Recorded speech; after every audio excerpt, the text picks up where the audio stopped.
똑똑똑. 아, 여기로 들어오는 거다. 안녕하십니까. 관리번호 2번입니다. 안 돼? 아, 이렇게 가는 거다. 이렇게. 안녕하십니까. 관리번호 4번입니다. 수업 시연 시작하도록 하겠습니다. 자, 4학년 1반 여러분, 이제 우리가 배운 문제, 저출산 고령화 문제를 해결하기 위한 방안을 토의를 통해 찾아보자를 위해 첫 번째 배운 의문을 두드려 보도록 하겠습니다. 똑똑! 찾아보자 저출산 고령화 해결 방안. 자, 이 배움은 개인으로 활동을 할 것입니다. 자, 선생님이 수업 설명을 잘 들어보도록 합시다. 첫째, 인터넷 기사를 통해 저출산 고령화의 해결책을 찾아볼 거예요. 둘째, 해결책의 효과를 예측해 볼 거예요. 이게 효과가 있을지 없을지, 아니면 이것은 어떤 효과가 있을지에 대해서 한번 예측해 보도록 하겠습니다. 셋째, 내용을 정리해서 하이러닝에 올려보도록 하겠습니다. 시간 6분 주도록 하겠습니다. 그러면 우리 인터넷에서 기사를 찾을 때 노래를 부르죠? 규칙 노래 부르고 시작해 보도록 하겠습니다. 하나, 둘, 시작. 찾아봐요 인터넷 기사. 출처는 반드시 인터넷을 옳은 건 아냐. 활동에 집중해, 집중해. 네, 좋습니다. 그러면 다들 태블릿 꺼내고 활동 시작해 보도록 하겠습니다. 민우는 무슨 이유 때문에 활동 신호등이 빨간 불을 켜고 있나요? 아, 인구 소멸지대가 기억이 안 난다고요? 이 단어의 뜻을 이해하기 어렵다고요? 여러분, 지금 민우가 인구 소멸지대에 대해서 잘 모르겠다고 하는데, 지난 시간에 혹시 저출산과 고령화에 대해서 찾을 때 인구 소멸지대에 대해서 찾아본 학생 있을까요? 민지 한번 발표해 볼까요? 민지의 배움 공책에서 65세 이상의 인구를 분모에 20세에서 39세의 여성을 분자에 두었을 때 2분의 1보다 작았을 때 소멸 위험 지대라고 하였습니다. 네. 민우 이해했나요? 좋습니다. 그러면 우리 민지 도움을 받아서 민우가 한번 배운 공책의 그 내용 정리해 볼까요? 좋습니다. 민지 서로 협력해서 이렇게 문제를 해결하는 모습 정말 칭찬합니다.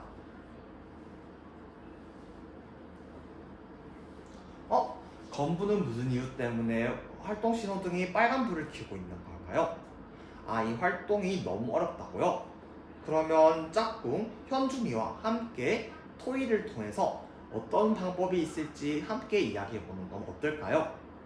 좋습니다. 그러면 서로 도움을 주고 의사소통하는 그런 방법으로 한번 문제를 해결해 보도록 합시다.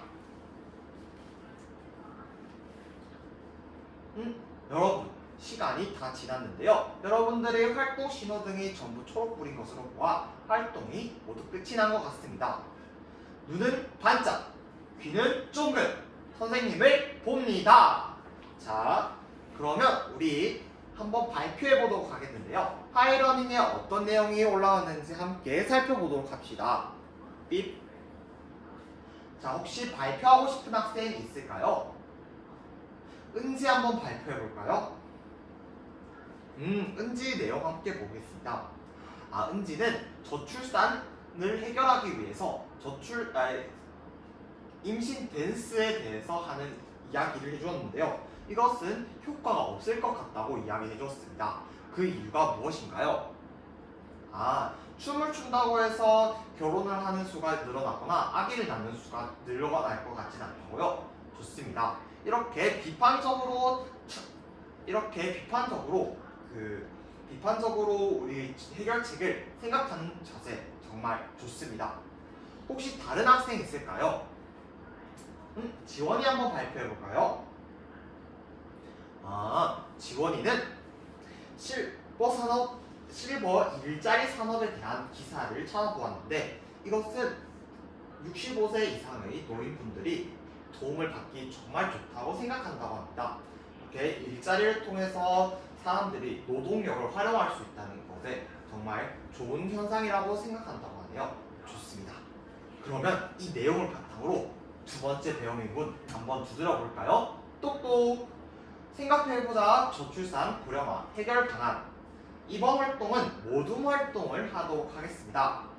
자, 선생님이 설명 잘 들어보도록 합시다. 첫째, 저출산 고령화 문제를 해결하기 위한 해결 방안을 한번 생각해 보도록 하겠습니다. 둘째, 모둠원들과 해결책에 대해서 해결 이야기를 해보고 효과에 대해서도 한번 예측해 보도록 하겠습니다. 셋째, 회의를 통해서 1개에서 4개의 해결책을 한번 정해보도록 하겠습니다. 우리 모둠 회의를 할 때는 어떻게 하죠? 그쵸? 사회자와 서기 없이 모두가 했던 말을 전부 적기로 했죠? 좋습니다. 그러면 선생님이 12분의 시간 주도록 하겠습니다. 각 모둠 입금이 마이크 다들 들고 있나요? 네, 좋습니다. 하나씩 꺼내보도록 하겠습니다. 자, 그러면 선생님이 규칙 설명해 주도록 할게요. 첫째, 토의를 할 때 적극적으로 의사소통을 하는지 그리고 협력적으로 문제를 해결하는지 선생님이 지나가면서 확인해 보도록 하겠습니다.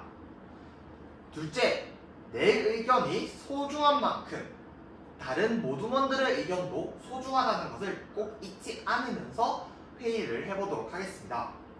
그렇다면 우리 모둠 만들기 시작해 보도록 하겠습니다. 모둠 만들기 노래 시작. 하나 둘 시작. 서로 협력하며 서로 존중하며 미래 배움 위해 모여봅시다. 네, 좋습니다. 그러면 활동 시작해 보도록 하겠습니다.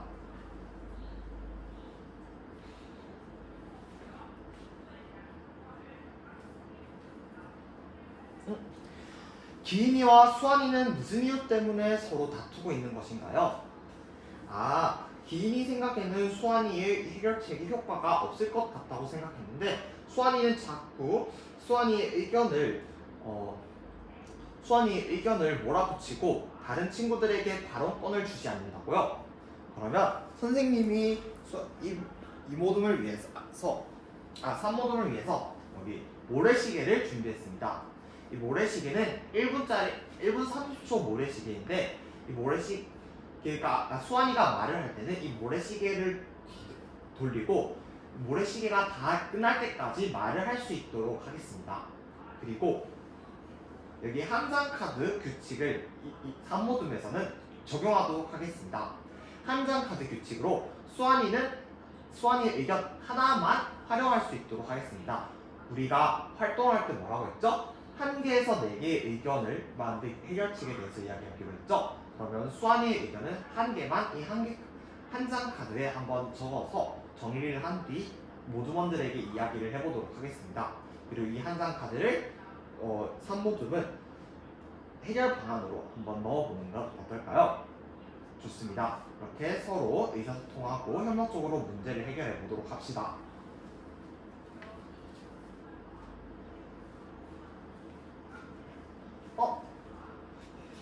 유모둠은 무슨 이유 때문에 활동 신호등에 빨간불이 켜져 있나요? 호철이가 이 활동을 하는데 너무 소극적이었고 말을 하지 않는다고요? 호철이 왜 그런가요? 호철이는 지금 혼자서 말을 하기가 너무 무섭다고 하였네요. 그러면 우리 틀려도 괜찮아 규칙 알죠? 우리 6모둠에서는 틀려도 괜찮아 규칙을 한번 적용해 보도록 하겠습니다. 우리 6모둠은 호철이가 말하는 내용이 아무리 틀렸다고 생각하더라도 존중하고 이해해 보도록 하겠습니다. 그리고 호철이 그래도 약간 조금 무섭다고요? 그러면 우리 6모둠은 피라미드 토이로 한번 방법을 바꿔볼까요? 호철이 짝꿍 상혁이랑 먼저 이야기를 하고 민철이는 우리 현주랑 한번 이야기를 한 다음에 그 다음에 모둠원들과 함께 한번 이야기해 봅시다. 그러면 모두가 발언을 할 수 있고 호철이도 조금 마음이 짝꿍 먼저 이야기를 하니까 마음이 편할 거예요. 어때요? 좋습니다. 그럼 활동 계속해 보도록 하겠습니다.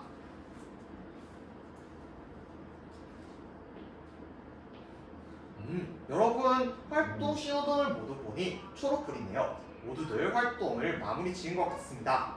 그러면 선생님이 한번 어떤 내용이 있었는지 지나가면서 보았는데요. 다들 창의적인 사고, 선생님이 생각하지도 못했던 그런 내용들에 대해서 이야기를 해주었습니다.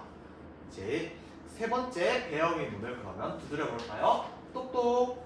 나누어 보자 저출산 고령화 해결 방안. 자, 이번 활동은 전체로 이 활동을 진행해 보도록 하겠습니다. 발표를 할 때 여러분이 여러분들이 우선 모둠 활동을 통해서 해결 방안을 멘티미터에 한번 적어보도록 하겠습니다. 그 다음 멘티미터에 가장 크게 많은 아이디어가 나온 것부터 순서대로 한번 발표를 해보도록 하겠습니다. 그리고 그 발표 내용을 그 발표 내용이 해결책이 효과적일 것인지에 대해서 우리 반 전체와 함께 이야기해보는 시간을 가져보도록 하겠습니다. 그러면 다들 태블릿을 꺼내서 모둠별로 올려보도록 하겠습니다. 다양한 의견들이 올라오고 있네요. 그러면 활동이 끝났나요? 네, 다들 끝이 난 것 같으니까 모둠을 풉니다. 네, 다들 모둠을 풀었죠? 태블릿을 서랍 안에 넣어볼까요? 서랍 안에 넣었습니다. 그러면 이제 어떤 내용이 나왔는지 선생님과 함께 살펴보도록 하겠습니다.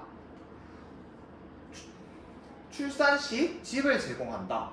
이런 의견도 있고, 공교육을 확대시켜서 우리 학교뿐만 아니라 우리 이름 이 학교와 같이 공교육을 확대시킴으로써 우리 배우는 것에 부담을 줄일 수 있다라는 의견도 있었네요. 여기서 보니 식비를 제공한다라는 이야기도 있고, 고령화를 해결하기 위해서 직장을 제공한다. 환경미화원들 아니면 농부들을 농업을 할 수 있도록 도움을 주신다. 다양한 의견들이 나왔네요. 혹시 이 의견에 대해서 이야기하고 싶은 학생이 있을까요? 상혁이 한번 발표해볼까요? 상혁이는 출산 시 집 제공이 현실적으로 불가능할 것 같다고 하였습니다. 왜 그런 생각을 하게 되었나요? 출산 시 집을 제공하는 것은 대한민국의 땅이 한정되어 있기 때문에 그것은 옳지 않은 방안이라고 생각한다고 합니다. 좋습니다. 그리고 또 악용될 가능성도 높을 것 같다고요? 좋습니다. 이러한 의견들 때문에 여러분들의 해결책에 대해서도 한 번 더 생각을 해보는 시간을 가지게 되었네요. 선생님 같은 경우에는 여기 안 나왔는데, 선생님이 최근에 뉴스 기사를 봤는데 고령화 문제를 해결하기 위해서 고령화 시대가 진행됨에 따라서 키오스크를 어려워하는 노인분들이 많아졌다고 하더라고요. 그래서 이런 노인분들을 위해서 학교를 만들던가 아니면 이런 노인분들을 위한 배움을 할 수 있는 곳을 만드는 것은 어떨까라는 생각도 하게 되었어요. 이 방안 어떻게 생각하나요? 괜찮은 것 같다고요? 현실적으로 하기에는 선생님들이 부족할 것 같다고요? 다양한 의견들이 나오네요. 이렇게 선생님은 여러분들이 협력적으로 이런 문제들을 해결할 수 있고 창의적인 모습에 칭찬합니다. 여러분들이 이런 모습을 보니 오늘의 배운 문제, 저출산 고령화 문제를 해결하기 위한 방안을 토의를 통해 찾아보자에 한 발짝 더 다가선 것 같습니다. 좋습니다. 이제 여러분들이 오늘 했던 내용을 배웠던 점, 느꼈던 점, 그리고 앞으로 실천하고 싶은 점에 대해서 생각해보며 정리를 해보도록 하겠습니다. 이상으로 수업 실현 모두 마치도록 하겠습니다.